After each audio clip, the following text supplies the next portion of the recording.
There's another disconnect between product and bud tenders, because I was fortunate to interview a CEO who stops at every shop that drops her strains. And she's like, no one does that. They tell me like, wait, you own this business? You're physically here? And that's another thing. If you want your product sold, you're going to need to educate your staff. Do you have like any memories of a brand that did like a really great job of introducing something new or staying in touch with staff? Because there's the vendor days, but those can sometimes even feel disjointed. For sure. I'm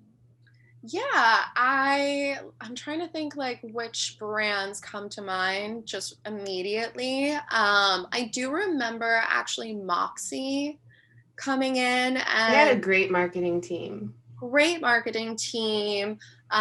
Super like communicative, and I felt that way too about 710 Labs when they came in to train us at the cafe.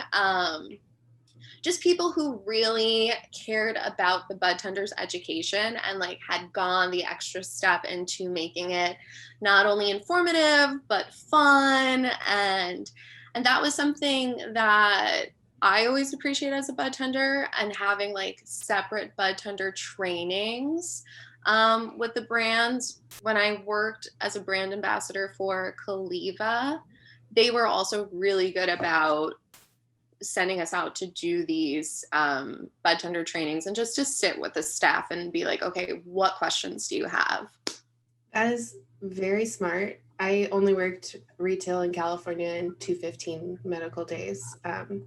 Here in Washington, they just like drop samples at the counter and bounce out. And so like these samples are given out to people, but you might not meet the purchaser. Like they might never see the buyer. And you'll never get feedback about them. It's just kind of like you're wasting these little nuggets. Yeah.